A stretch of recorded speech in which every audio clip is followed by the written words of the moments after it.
Hello, everyone. Very serious music, so I now feel a little bit of the pressure. So, hello to everyone. My name is Anastasia Georgievskaya, and I'm the CEO of Haut.AI.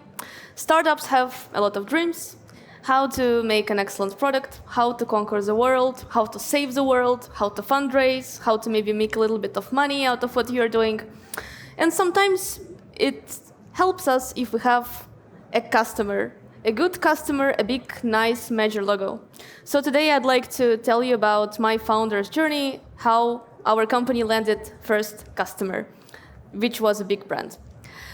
So first I'd like to give you just a little bit of the context, why you should be even taking advice from me.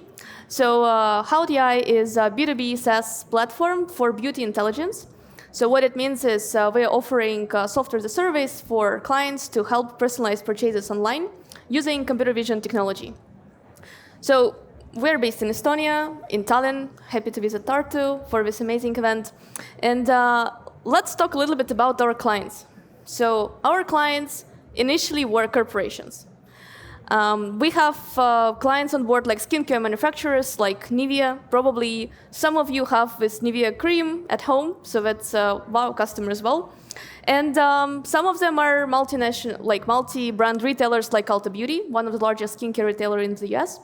But we not only serve to these big clients. So for example, last year we announced also partnership with Johnson & Johnson. We have Unilever, L'Oreal on board. But we also serve to small and medium enterprises. So last year, we started January with having 20 clients, and then eventually we tripled that number during the course of the last year. Well, as all founders, at the beginning, we dreamed of having these major brand partnerships, and let me tell you how we did it. So the technology that we're offering, you can snap a selfie, send it to the cloud, and then it will be processed by our AI models, and then we will be matching brands' product inventory to the consumer needs. We started with offering only skin analysis, but eventually we expanded towards hair analysis and now other aspects of beauty, because we believe that beauty is holistic. It's not only about our skin.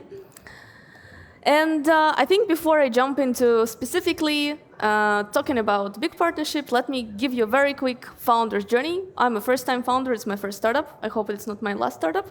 But here you can see my co-founders, who unfortunately are not here today, but we are working very closely as a team. So I think at a particular time, every startup has to answer some questions. So first question is the idea, like what we actually will be doing. If you came up with the idea, you actually have to have someone, like in addition to yourself as founders, to execute. So you need to find a team. If you manage to find people who will be developing your technology or product, you also need to wrap this technology into something customers can use. So you need to build a product. After that, you will be figuring out what are use cases with your clients, like how can I even apply it, what you have built. Then you already have your first customers, they're using your product, they give you some good feedback, but how do people who don't know about your product will be using it? So you kind of ask a question, how my marketing should look like, especially if you're B2B SaaS software. And finally, if you landed customers, you have relationships with them, you don't want them to churn immediately, so you start building relationships. And you think, okay, how I translate these commercial relationships towards mutually beneficial symbiosis. And I would say that our journey wasn't fast. We met as co-founders in 2016. In 2017, we were approached by our first clients. In 2018, we founded a company and began a very long R&D stage. In 2021, released our first products, which was API. Number of clients then was less than 20. Then in 2022, released our new no-code e-commerce widget platform, and we tripled the number of clients during 2022. And now we work on our new product for analytics using advanced AI, generative AI. So we're an AI startup. AI is now hyping again. It was at hype in 2016. Actually, AI has been around since 1980. So I would say that we're very happy that AI is again popular, because we can also ride that wave. And I also encourage use the momentum if you're a B2B SaaS founder. So the idea. Initially, we as founders wanted to develop medical solution, because our background is in science, myself in biophysics, my co-founders in theoretical physics. So science and medical applications were really appealing for us. But unfortunately, it turned out that if you want to be in the medical field, you need to have a medical certification, which the previous panel has been extensively discussing. It's quite expensive. It takes time. It takes expertise, which we didn't have. So we started to think, okay, what we can do next? We don't want to give up our idea completely because we're already emotionally invested in that. And then, luckily, 4 factors converged in 2016. So first, it was like rediscovery of AI. Then GPUs, the technology that initially was used for video games, was reinvented to kind of enable this AI calculations, which in fact use a lot of linear calculations, linear algebra calculations. Then ImageNet appeared, so it's library of images, datasets that you can use for training your models and improving your code. It's kind of open source. And then mobile phones became cheaper and with better cameras. So why I'm saying converging? Because if you'd like to have a little bit of their light, but a very inspiring reading about how technologies change the world, I recommend you read this book by Peter Diamandis, The Future is Faster Than You Think.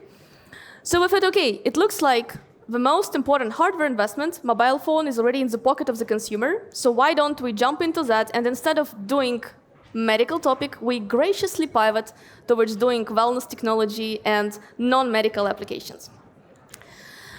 And then we had to figure out who will be doing that. So initially, we were progressing. So we were approached by our first customers. I actually forgot to tell how.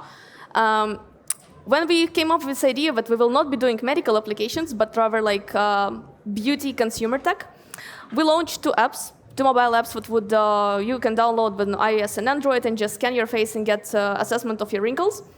But we were really not sure if someone will be using it. Luckily enough, some very kind of courageous 20,000 people downloaded the app in the first 2 months, and we kind of realized we can do something out of that, so there is some interest.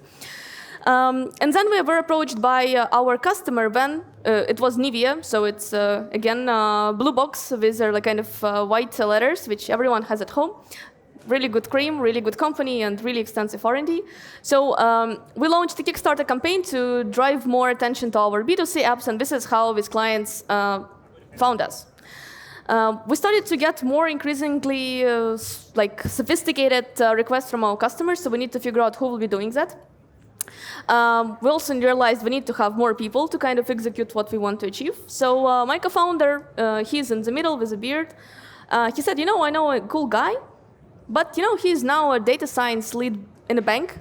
I'm not really sure why he will be choosing a work where it really has no funding, no money, no product, and even no technology, and kind of start working with us. But he said, okay, wish me good luck, and I will go grab a beer with him. So he returned back and said, we have our first data scientist. So, but person Timur, he's also in this picture, he became our head of data science, the first employee, and he's with us since then. So we also realized hiring is very challenging. I want to point out that if you want to, at the beginning, it will be very hard to get any enterprise contract. It's like a spoiler. So you really need to have a motivated team who will be kind of pushing that forward, like breaking their glass ceilings, and that's why I think it's very important to find people who are passionate about tech, especially if it's emerging. And over time, we also realized that attitude is just as important, if not more, than skills. And as the saying goes, you can teach skills, but you cannot teach attitude. So when we, with the amazing team that we have found, developed their technology, but then the question came how customers will be using that. The technology was there, but customers would not buy that. They would be so frustrated, and they would just tell, how do I buy it? Do you want to give me a code? Is it like a Docker container? What do I do with that? So we started to think, okay, let's put the software to the cloud. So we made just very simple API. It actually didn't have any advanced interface, but it was good enough for consumers to use it. We offered them documentation, and they could use this technology to kind of implement their face scans on their websites or e-commerce platforms.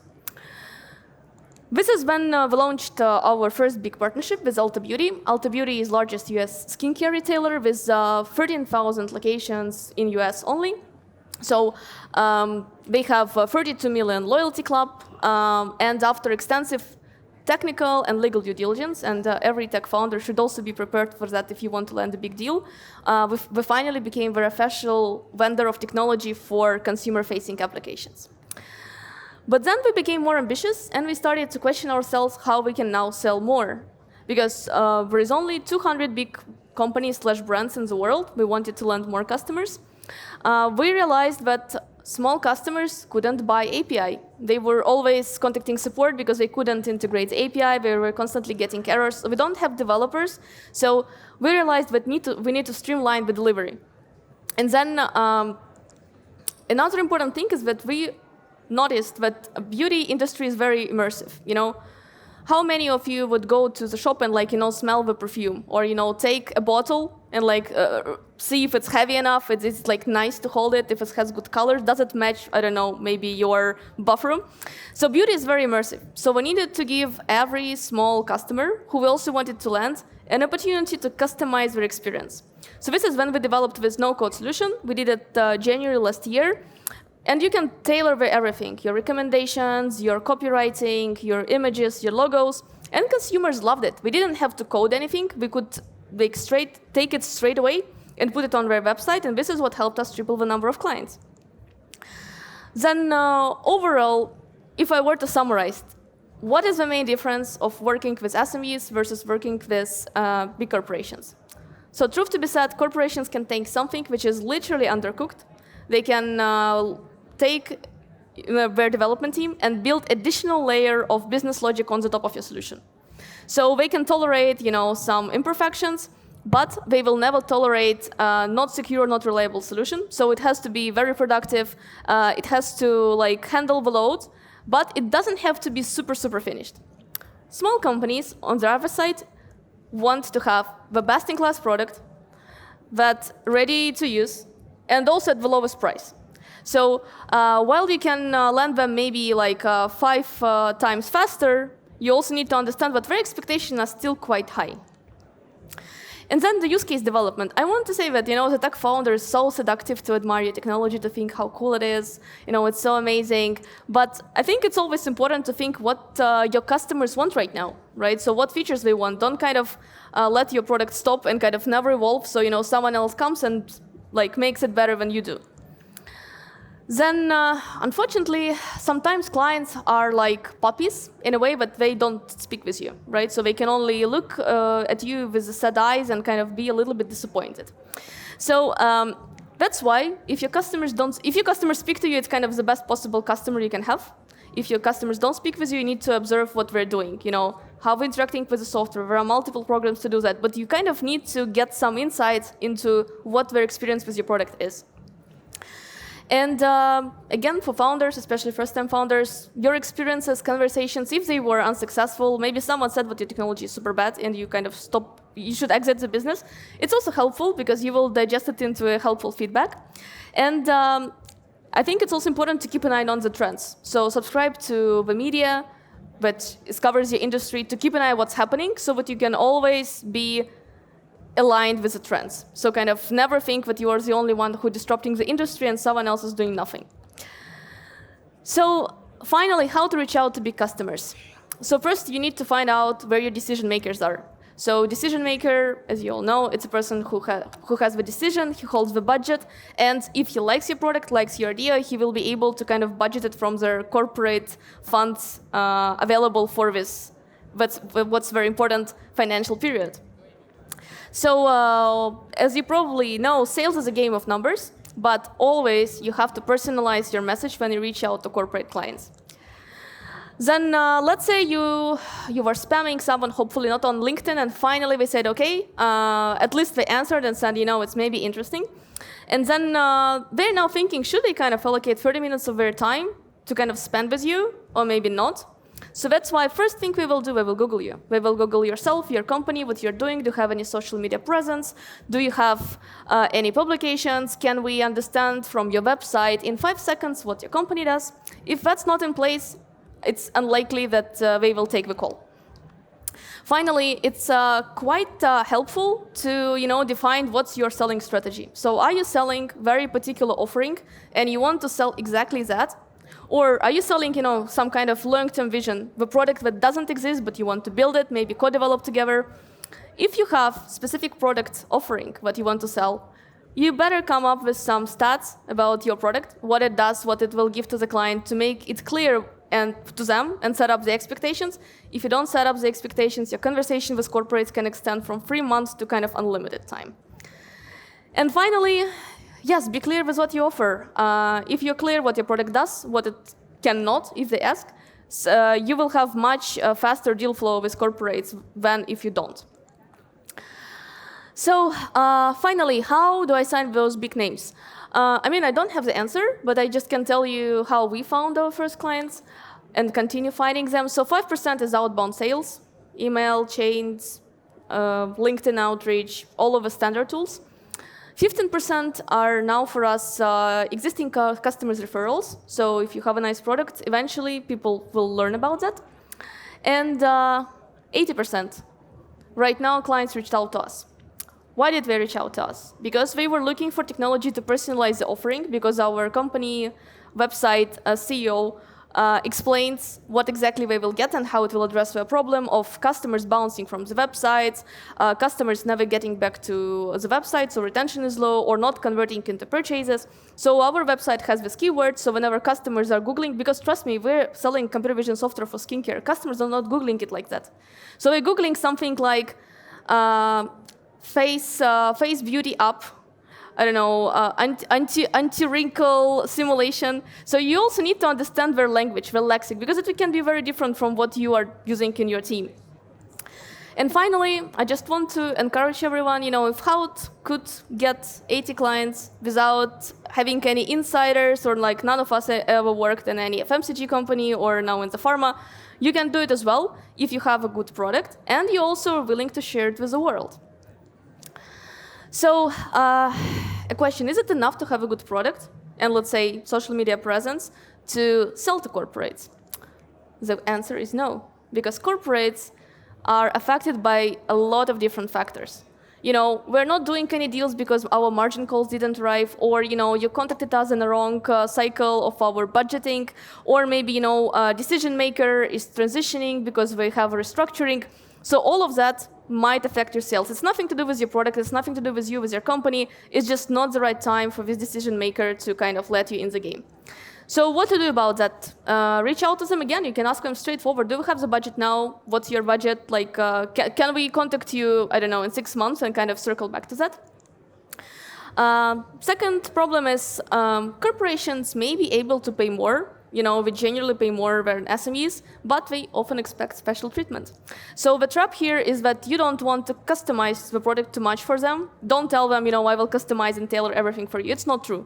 If you do that, you likely will kind of spoil your product, or like kind of make it much harder for your product team to develop it. And also, it's quite often not true, because sometimes customers just don't know what they want. So that's why the best solution here will be to offer 2-3 particular options that you can execute realistically, and then try to kind of let them choose between these 2 options. Don't tell that you will be customizing everything.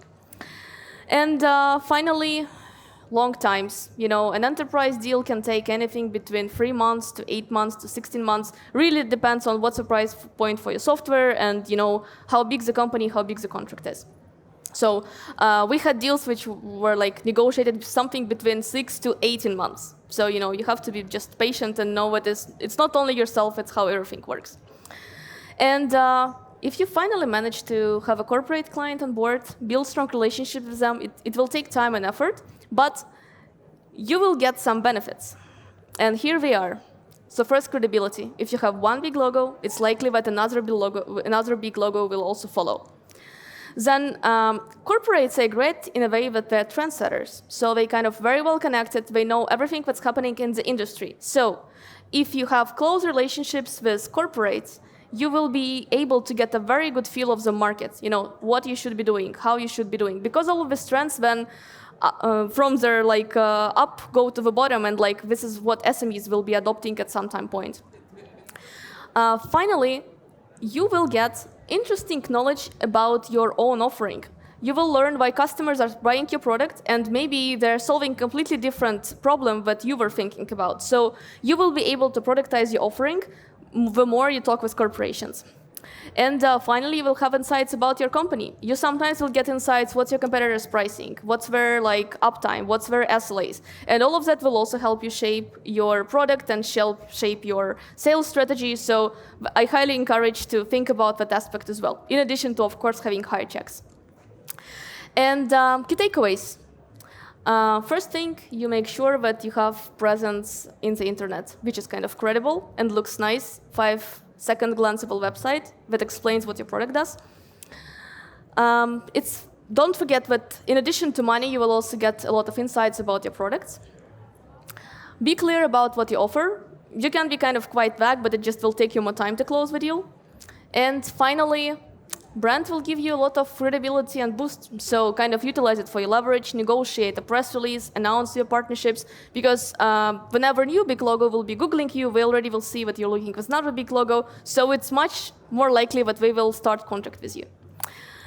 On that note, I'd like to thank you for patiently listening for 20 minutes. Thank you, and connect with me on LinkedIn. Thank you very much. Some questions as well. If anybody wants to ask questions, please insight.Haut.EU, and also that's a good place for feedback as well. Currently, I don't have any questions on here, so you can write. But my question to you would be, from the sort of takeaways as well. One thing I didn't see that much was you mentioned about phrasing your product in the correct way, so to speak, like how a company search a product, and how much should that be thought out? Like how can you learn about where or how the big companies talk about actually your product? Is that something you have to Google a lot, or is there a different way to do that? It's an amazing question, because sometimes you cannot Google because you never know that. For example, we quite often saw that whenever clients were presenting us in our presentations, we were having an abbreviation EIA. And we're thinking, do we kind of swap the words in the word artificial intelligence or AI? It turned out later that they classified us as intelligence analysis. So it's not artificial intelligence, or sometimes it was image analysis technology. So you kind of get to know that only when you work with them. Okay. So and that's, is it like every company does that differently, or it's just a thing that happens? Well, some companies, you have a mobile app where you can, scan your face. Some companies call it, activation. Some call it consumer-facing experience. Some call it, consumer touch points. I would say it's pretty unique within a big corporation. Okay. Getting some questions in. Tell us more about the vendor registration process of big corporates. Oh, wow. Yeah, it's an excellent question. The person who asked that, I kind of 100% can relate with you. It can take a lot of time and nerves. It's a very long process. Usually it involves technical diligence. You sometimes can be asked who your founders, give us good standing, email from the bank, diversity questionnaire, I don't know, your revenues, who are your clients, your benchmarking, your SLA. I would say it takes a lot of time. It's very annoying, but you do it once, and I promise you other forms and vendor boarding forms will be more or less same. So you just need to have one good draft. Okay, and one more, we have just enough time as well. Did you have to give away some part of your company? Do you mean investment? Or? There's no specification here, but I guess... Well, I would say if we think of founders as also kind of, belonging to the company, we dedicated a lot of sleepless nights, when we try to land corporate partnerships. In that sense, yes. Okay, thank you very much for your time. Thank you. Thank you for your presentation.